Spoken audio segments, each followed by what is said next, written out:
नमस्कार, मैं हूं नीरज मिश्रा और आप देख रहे हैं आज की खबर पर हमारा विशेष शो गुनाह के आज के एपिसोड में हम आपको अपराध से जुड़ी हुई उन घटनाओं के बारे में बताएंगे जो हमारे आसपास हमारे समाज में घटी हुई है। हमारा उद्देश्य आपको सतर्क और सावधान करना है जिससे कि आप होने वाले गुनाह से बच सकें, क्योंकि गुनहगार की कोई शक्ल नहीं होती, वो किसी भी रूप में आपके सामने आ सकता है।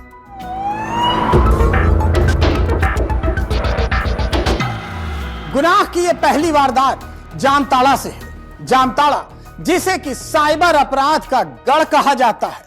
जामताड़ा पुलिस ने साइबर अपराध के खिलाफ एक बड़ा अभियान चलाते हुए 5 शातिर साइबर अपराधियों को गिरफ्तार किया है। पुलिस की इस कार्रवाई से साइबर ठगी के नेटवर्क को बड़ी चोट लगी है।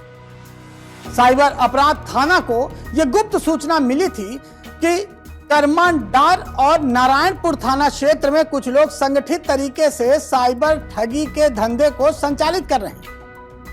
सूचना को गंभीरता से लेते हुए साइबर के थाना प्रभारी राजेश मंडल के नेतृत्व में एक विशेष टीम का गठन किया गया और इसके बाद टीम ने त्वरित कार्रवाई करते हुए करमांडाटान और थाना क्षेत्र के मटकंडा गांव में दबिश दी। नारायणपुर थाने की पुलिस भी उनके साथ थी।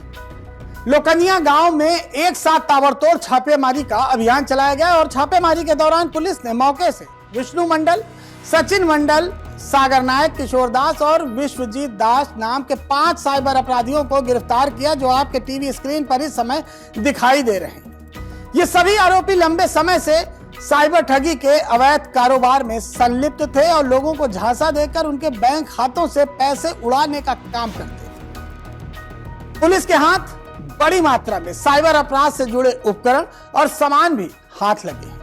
पुलिस ने इन आरोपियों के कब्जे से 15 मोबाइल फोन, 14 सिम कार्ड, कई एटीएम कार्ड, 2 लैपटॉप और 50,000 रुपए नगद बरामद किए। इन उपकरणों का इस्तेमाल ये सब साइबर ठगी के नेटवर्क को संचालित करने और लोगों को ठगने के लिए करते थे। बरामद सामान से यह अंदाजा लगाया जा सकता है कि गिरोह कितने बड़े स्तर पर साइबर अपराध को अंजाम देने की तैयारी कर रहा था। इस पूरे मामले का खुलासा पुलिस ने करते हुए कहा कि जो अपराधी गिरफ्तार हुए हैं वो बेहद शातिर तरीके से लोगों को अपना निशाना बनाते थे। आरोपी खुद को बैंक अधिकारी बताकर लोगों को फोन करते और कहते कि उनका क्रेडिट कार्ड या डेबिट कार्ड जल्दी बंद होने वाला है और इसके बाद वो डराकर लोगों को भ्रमित करके उनके बैंक खाते से गोपनीय जानकारी, OTP और अन्य महत्वपूर्ण डिटेल हासिल कर लेते थे। जानकारी मिलते ही आरोपी फोन पे और गूगल पे जैसे डिजिटल माध्यमों का इस्तेमाल कर खाते से रकम उड़ा लेते थे। आरोपी केवल बैंक अधिकारी बनकर ही नहीं बल्कि कई बार बिजली विभाग के कर्मचारी या अधिकारी बनकर भी लोगों को कॉल करते थे। वो बिजली का बिल बकाया होने और कनेक्शन काटने का डर दिखाकर ऑनलाइन भुगतान करने के लिए फर्जी लिंक भेजते थे और फिर उनके बैंक खाते से पैसे निकाल लेते थे। और लोग घबराहट में और जानकारी की कमी के कारण उनको ये पैसा दे देते थे और इसी घबराहट और जानकारी की कमी का फायदा उठाकर ये ठग लगातार वारदात को अंजाम दे रहे थे। फिलहाल इस मामले में पुलिस ने साइबर एक्ट की धाराओं में मामला दर्ज कर जो आरोपी हैं इनसे गहन पूछताछ की ताकि गिरोह के अन्य सदस्यों को और पूरे नेटवर्क का इसका खुलासा हो सके। पुलिस का मानना यह भी है कि जांच आगे बढ़ने के साथ इसमें और भी कई बड़े खुलासे और गिरफ्तारियां होंगी। जामताड़ा पुलिस की इस कार्रवाई को साइबर अपराध के खिलाफ एक बड़ा कदम माना जा रहा है और ऐसे में पुलिस ने लोगों से अपील भी की है कि अनजान कॉल, बैंक संबंधी जानकारी मांगने वाले फोन या बिजली बिल के नाम पर आने वाले संदिग्ध संदेशों से सतर्क रहें और किसी भी परिस्थिति में अपनी निजी जानकारी साझा न करें, क्योंकि साइबर फ्रॉड लगातार पूरे देश में चलाया जा रहा है। आज की खबर की ये अपील है कि कभी भी कोई इस तरह की कॉल आए तो उससे सावधान रहें। साइबर फ्रॉड अलग अलग तरीके से आपको ठगने का प्रयास करते हैं। इसमें सबसे ज्यादा इस समय वीडियो कॉल के जरिए खुद को सीबीआई अधिकारी, खुद को पुलिस अधिकारी बताने वाले ठग सक्रिय हैं और ये एक दिन में करोड़ों रुपए आपके बैंक के खाते से निकलवा लेते हैं और इनका सिर्फ एक ही हथियार होता है, ये आपके डर का फायदा उठाते हैं। उस डर के फायदे से उनको करोड़ों का फायदा होता है, जबकि आपको डरना नहीं है। जब भी इस तरह की कॉल या कोई संदिग्ध कॉल आए तो आप तुरंत अपने नजदीकी पुलिस स्टेशन पर जाएं और वहां पर इस बात की शिकायत करें। अगर बैंक से कोई कॉल करता है तो इस बात की शिकायत आप अपने नजदीकी बैंक में जाकर कर सकते हैं, वहां पर पता लगा सकते हैं, क्योंकि बैंक कभी कॉल नहीं करता, साइबर अपराधी ही बैंक कर्मी बनकर कॉल करते हैं। इस समय सबसे बड़ा गुनाह, सबसे बड़ी लूट अगर कहीं हो रही है तो वो साइबर ठगों के द्वारा। तो ऐसे में आप सावधान रहिए, सतर्क रहिए और बचे रहिए साइबर फ्रॉड के इस जाल से।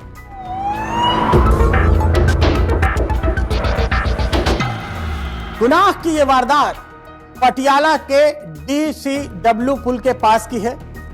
पटियाला में डीसीडब्ल्यू पुल के पास एक नीले रंग का ड्रम मिला। नीले रंग का ड्रम इस समय सबसे ज्यादा चर्चा में है, क्योंकि इस नीले रंग के ड्रम में कई वारदातें हुई हैं, कई हत्याएं हुई, जिसमें लोगों ने अपने जिसकी हत्या की उनकी शव को इसी तरह नीले ड्रम में डाला। पटियाला में मिले इस नीले ड्रम के अंदर एक युवती की लाश थी। मामला संगीन था।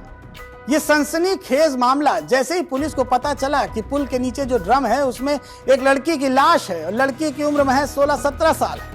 पुलिस मौके पर पहुंचती है, जांच शुरू करती है और जांच में महज 4 दिनों के अंदर इस पूरी हत्या को गुत्थी को पुलिस ने सुलझाया और आरोपी को गिरफ्तार कर लिया। पुलिस जांच में सामने आया कि प्रेम संबंधों में चल रहे विवाद और शादी के बढ़ते दबाव के कारण इस युवती की हत्या की गई थी। पुलिस ने मामले में उत्तर प्रदेश के रहने वाले विराट कश्यप को गिरफ्तार कर लिया, जो कि पटियाला में सुखराम कॉलोनी के नजदीक भारत नगर में एक किराए के मकान में रहता था और घटना के बाद वो वापस उत्तर प्रदेश भागने की तैयारी में था। उसे लगता था कि पुलिस उसे ढूंढ नहीं पाएगी और वो भाग जाएगा, लेकिन पुलिस ने उसे गिरफ्तार कर लिया।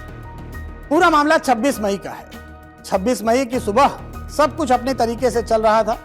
लोग मॉर्निंग वॉक कर रहे थे, अपने घर का सामान लेने के लिए निकले थे, लेकिन सुबह करीब 6 बजे डीसीडब्ल्यू पुल के पास एक नीले रंग का ड्रम पड़ा था और उस ड्रम में एक युवती की लाश थी। वहां पर एक व्यक्ति कूड़ा एकत्र कर रहा था, उसका नाम शंकर था। शंकर ने सबसे पहले युवती की लाश को देखा और पुलिस को इसकी सूचना दी। मौके पर पुलिस पहुंचती है, पुलिस जांच शुरू करती है। तो जांच में यह पता चलता है कि इसकी शिनाख्त कैसे की जाए। पुलिस ने जांच की तो पता चला कि लड़की के हाथ में नेहा नाम का टैटू बना हुआ है। यही टैटू उसकी पहचान कराता है। पुलिस ने इस बात की सूचना हर तरफ दी और बाद में उसकी पहचान हुई। जौनपुर उत्तर प्रदेश के रहने वाले लड़की के भाई बबलू शेखर ने उस शव को पहचाना और कहा कि ये मेरी बहन नेहा है। इसके बाद शव की पहचान हो चुकी थी। पुलिस अब गुत्थी को सुलझाने में जुट गई और मामले को सुलझाने के लिए पुलिस ने आसपास के तमाम सीसीटीवी फुटेज खंगाले, कॉल डिटेल रिकॉर्ड निकाला, लड़की का टावर लोकेशन देखा, डंप डाटा और अन्य तकनीक साक्ष्यों का गहन विश्लेषण किया, लगातार छापेमारी की और जांच के बाद 29 मई को आरोपी विराट कश्यप को गिरफ्तार कर लिया। आरोपी मूल रूप से गुहला मणिपुर कॉलोनी, थाना बहराइच, उत्तर प्रदेश का रहने वाला है और वर्तमान में पटियाला की सुखराम कॉलोनी में किराए पर रहता था। और पूछताछ में आरोपी ने खुलासा किया कि वो नेहा को पिछले 1.5 वर्षों से जानता है और उसका प्रेम संबंध 1.5 वर्षों से चल रहा है। नेहा उस पर लगातार शादी का दबाव बना रही थी। नेहा कहती थी कि अब बहुत समय हो गया, अब हमें शादी कर लेनी चाहिए, लेकिन विराट मानता नहीं था, क्योंकि विराट को लगता था कि अब बहुत समय हो गया है। विराट आशिक मिजाज व्यक्ति था और वो चाहता था कि अब किसी तरह नेहा से पीछा छूट जाए, लेकिन नेहा अब मानने वाली नहीं थी। वो लगातार विराट पर दबाव बना रही थी और 25 मई की रात दोनों के बीच इसी मुद्दे को लेकर विवाद हुआ। काफी देर तक विवाद चलता रहा, जो देखते देखते हाथापाई और मारपीट में बदल गया। और इसके बाद गुस्से में आकर विराट ने नेहा का गला दबा दिया और उसने तब तक नेहा का गला दबाया जब तक कि उसकी मौत नहीं हुई। हत्या के बाद उसने देखा कि अब इस शव को कहां छुपाया जाए। तभी उसने एक नीला ड्रम देखा जो उसके पास ही था और फिर उसने इसी नीले रंग के ड्रम में नेहा के शव को छुपाने के उद्देश्य से, पहचान छिपाने के उद्देश्य से उसमें उसकी बॉडी डाल दी और ई रिक्शा लेकर उसे डीसीडब्ल्यू पुल के पास उस ड्रम को फेंक दिया। पुलिस ने जांच में बताया कि वारदात को अंजाम देने के बाद आरोपी उत्तर प्रदेश भागने की फिराक में था, लेकिन पुलिस की तमाम टीमें उसे पकड़ने के लिए लगी हुई थी और उसे फरार होने से पहले ही गिरफ्तार कर लिया गया। पुलिस ने आरोपी को अदालत में पेश किया और रिमांड पर लिया है। जांच अधिकारी अब इस मामले में अन्य पहलू और किसी संभावित सहयोगी की भी पड़ताल कर रहे हैं, क्योंकि पुलिस का यह मानना है कि हो सकता है इस वारदात में कोई अन्य व्यक्ति भी शामिल हो। तो देखा आपने कि किस तरह से प्रेम संबंध नेहा और विराट का जो 1.5 सालों से चल रहा था, उसकी परिणति किस तरह हुई कि विराट ने नेहा की ही हत्या कर दी। तो इसीलिए मैं कहता हूं कि सतर्क रहिए, सावधान रहिए, क्योंकि गुनहगार आपके आसपास किसी भी शक्ल सूरत में, किसी भी रिश्ते में आपके आसपास हो सकता है।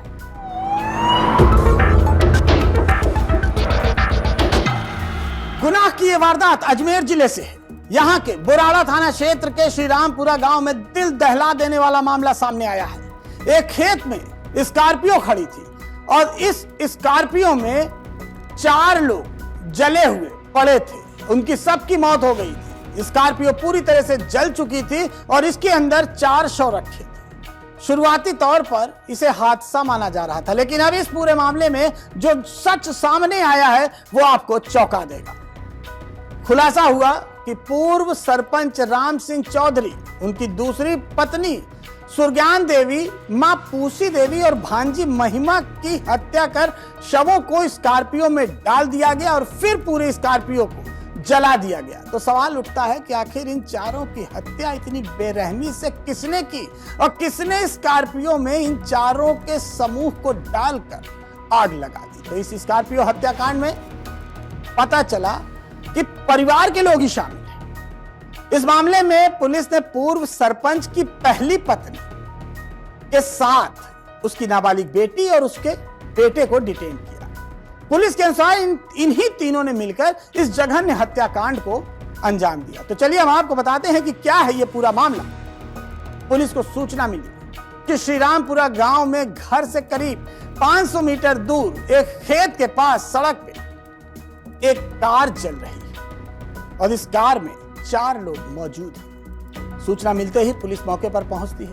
पुलिस जांच शुरू करती है। मृतकों की पहचान हो जाती है क्योंकि वो वहीं के रहने वाले हैं और मृतकों की पहचान पूर्व सरपंच के परिवार के सदस्य राम सिंह चौधरी, उनकी माता पूसी देवी, राम सिंह की दूसरी पत्नी सुरज्ञान और उनकी बुआ की बेटी महिमा के रूप में होती है।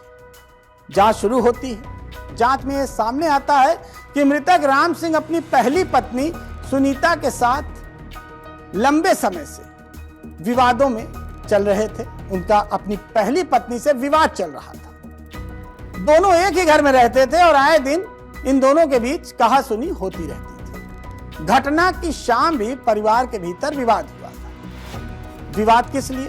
क्योंकि राम सिंह ने दूसरी शादी कर ली थी और पहली पत्नी ये नहीं चाहती थी कि राम सिंह दूसरी शादी करे और पत्नी को घर लेकर आए और इसी वजह से दोनों के बीच अक्सर विवाद होता था। राम सिंह की पत्नी हमेशा कहती थी कि वो पहली पत्नी है और उसका हक ज्यादा है और वो अपनी सौतन को किसी भी सूरत में बर्दाश्त नहीं कर पा रही थी। जब विवाद होता है घटना वाली रात, तो विवाद इतना बढ़ जाता है कि इस विवाद ने हिंसक रूप ले लिया। सुनीता ने अपनी बेटी सरिता और एक नाबालिग बेटे के साथ मिलकर इन तीनों की हत्या कर दी। इन तीनों ने मिलकर धारदार हथियार से हमला कर दिया और चारों लोगों की हत्या कर दी।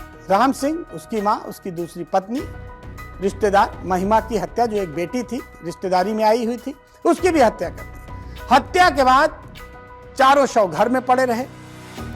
इन लोगों ने देखा कि 4 लोगों की हत्या तो कर दी है, लेकिन अब पुलिस से कैसे बचा जाए। पूरे घर में अब अफरा तफरी का माहौल था क्योंकि 4 लाशें घर में पड़ी हुई थी। इसके बाद तीनों ने तय किया कि अब इस हत्या को, इस घटना को, इस वारदात को अगर हादसा दिखाया जाए तो बचा जा सकता है। तो हादसा दिखाने के लिए आरोपियों ने शवों को घर से दूर ले जाकर ठिकाने लगाने की योजना बनाई। चारों शवों को राम सिंह की स्कॉर्पियो कार में रखा, घर से कुछ दूर पर ले जाया गया और कार में आग लगा दी गई। आरोपियों की कोशिश थी कि हत्या को हादसा या आगजनी की घटना साबित कर दिया जाए। घटना को गंभीरता से देखते हुए पुलिस की अलग अलग टीमों को जांच में लगाया गया। एफएसएल और एमओबी टीमों ने मौके पर वैज्ञानिक साक्ष्य जुटाए और पूरे घटनास्थल की बारीकी से जांच की और मामले के खुलासे में स्थानीय ग्रामीणों ने भी महत्वपूर्ण भूमिका निभाई। गांव के लोगों से मिली छोटी छोटी जानकारियों को जोड़ते हुए पुलिस ने जांच की कड़ियां मजबूत की और आरोपियों तक पहुंचने में सफलता हासिल की। मुख्य आरोपी सुनीता, उसकी बेटी सरिता और एक नाबालिग बेटे को हिरासत में ले लिया। तीनों ने घटना के संबंध में पूरी बात बता दी। पुलिस ने घटनास्थल की जांच की और इनके बयान को मिलाया और अब आगे की विधिक कार्रवाई प्रचलित है। फिलहाल आरोपियों को जेल भेज दिया गया है। आरोपियों ने बताया कि रात में सोते समय उन्होंने धारदार हथियार से इन चारों की गला रेतकर हत्या की थी जब ये सो रहे थे और इसके बाद इन्होंने वारदात को हादसे का रूप दिया और ट्रैक्टर से डीजल निकाला और शवों को स्कॉर्पियो गाड़ी में डाला और 500 मीटर दूर ले जाकर वहां पर गाड़ी पर डीजल छिड़का और आग लगा दी। घटनास्थल पर केवल नाबालिग बेटा ही गया था, जबकि मां और बेटी घर पर थी, जिन्होंने पूरा प्लान बनाया था और नाबालिग बेटे को आग लगाने के लिए भेज दिया था। आग लगाने के बाद वो बेटा घर पहुंचता और परिवार ने खुद को इस घटना से अनजान बताया और रोना धोना शुरू कर दिया। सुबह इनकी अधजली लाश मिली। उसके बाद पुलिस ने पूरी जांच की। जैसा कि मैंने पहले आपको बताया कि स्कॉर्पियो में आग लगी हुई थी। मौके पर पुलिस पहुंचती है, शव बुरी तरह जल चुके थे और अब इस पूरी घटना का खुलासा पुलिस ने कर दिया और इसमें 3 लोगों की गिरफ्तारी हो गई। और ये पूरी वारदात दूसरी शादी को लेकर, अपनी सौतन से विवाद को लेकर पहली पत्नी ने अपने बच्चों के साथ इस पूरी घटना को अंजाम दिया था। तो यह थी वारदात जिसमें एक सौतन ने अपनी ही सौतन की हत्या कर दी और उसके बाद अपने पति को, उसकी दूसरी पत्नी को, उसकी मां को और एक और रिश्तेदार की हत्या करके एक कार में डाल के जला दिया। इस पूरी वारदात से पूरे पटियाला में सनसनी है और जो लोग सोच रहे हैं कि किस तरह से एक सौतन दूसरी सौतन की हत्या करती है, अपने पति की भी हत्या कर देती है, अपनी सास की भी हत्या कर देती है। तो जो आपसी विवाद है वो कितना बढ़ जाता है, कितनी बड़ी रंजिश का रूप लेता है, वो ये घटना हमें बताती है कि घर में छोटी छोटी बात कलह के रूप में जब सामने आती है तो वो इतनी बड़ी बन जाती है कि एक बड़ी वारदात का रूप ले लेती है।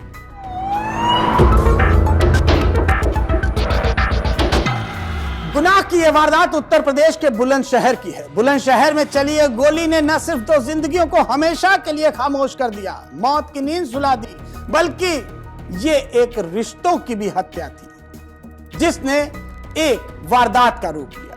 यह हत्या किसी रंजिश या झगड़े की वजह से नहीं, बल्कि हत्यारोपी के दिल में पनप रहे सिर्फ एक शक ने की। सिर्फ एक शक ने एक व्यक्ति को इतना गुस्सा दिलाया कि उस शक से उसने अपने पिता और अपनी पत्नी की हत्या कर दी और वो युवक एक हत्यारा बन गया जिसने अपने पिता और अपनी पत्नी की हत्या कर दी।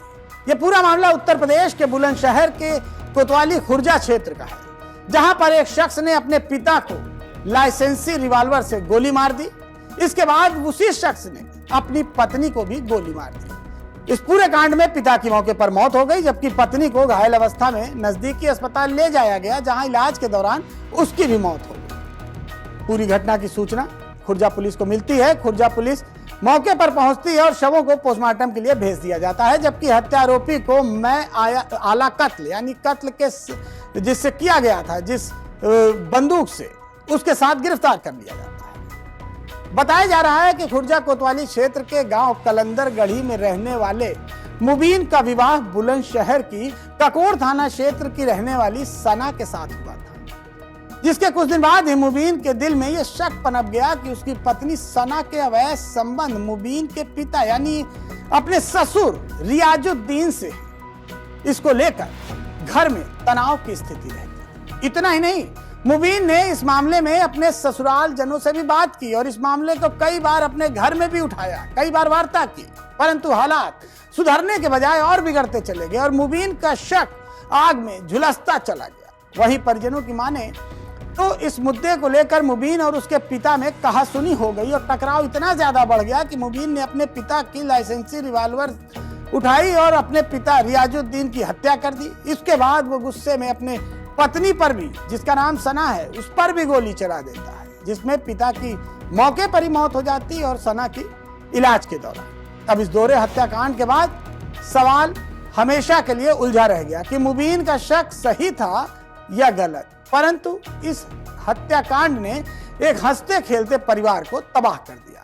मुबीन की शादी कुछ दिन पहले ही सना नाम की युवती से हुई थी। सना मुबीन के घर आती है, कुछ दिन सब कुछ अच्छा चलता रहता है, लेकिन एक शक मुबीन को लगता है कि उसके पिता रियाजुद्दीन और सना के बीच में अवैध संबंध है, क्योंकि रियाजुद्दीन अपनी बहू को बहुत मानते थे, उसे बहुत लाड करते थे और यही शक मुबीन को इस मुकाम तक ले जाता है कि उसे लगता है कि उसके घर के जाने के बाद जब वो घर से बाहर जाता है तो उसके पिता और उसकी पत्नी आपस में जिस तरह से मिलते हैं, जिस तरह से बात करते हैं, उसे शक हो गया कि इन दोनों के बीच अवैध संबंध है। उसने अपनी पत्नी को कई बार इस बात के लिए कहा कि वो पिता से बात न किया करे, अपने पिता को भी कहा कि वो सना से बात ना किया करे, लेकिन चूंकि ये रिश्ता बहू और ससुर का था और एक घर में दोनों रहते थे तो ये मुश्किल था,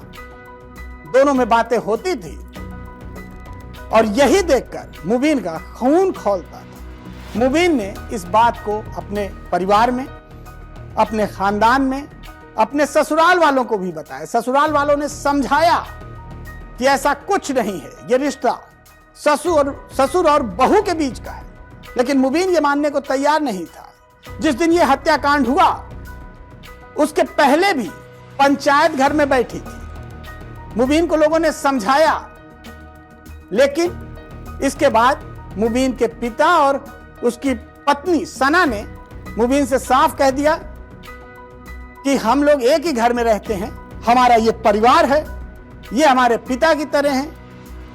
सना ने कहा कि मैं इनसे बात करूंगी, लेकिन मुबीन को इसी बात पे गुस्सा आ गया। मुबीन ने अपने पिता से कहा कि आप सना से बात नहीं करेंगे, लेकिन उनके पिता ने भी कहा कि ये हमारी बहू है, आखिर एक घर में रहते हुए हम कैसे बात ना करें। इस पर मुबीन ने लाइसेंसी रिवॉल्वर निकाली, पहले अपने पिता की हत्या की और फिर अपनी पत्नी की हत्या कर दी। तो देखा आपने किस तरह से एक शक ने पूरे परिवार को तबाह कर दिया। दो लोगों को मौत की नींद सुला दी गई। जो शख्स बचा था वो अब जेल की सलाखों के पीछे है। इस शक ने पूरे घर को तबाह कर दिया, बर्बाद कर दिया। इसीलिए कहा जाता है कि शक इंसान का सबसे बड़ा दुश्मन होता है। आज की खबर पर गुनाह के इस एपिसोड में फिलहाल यहीं तक। मुझे दीजिए इजाजत और देखते रहिए आज की खबर।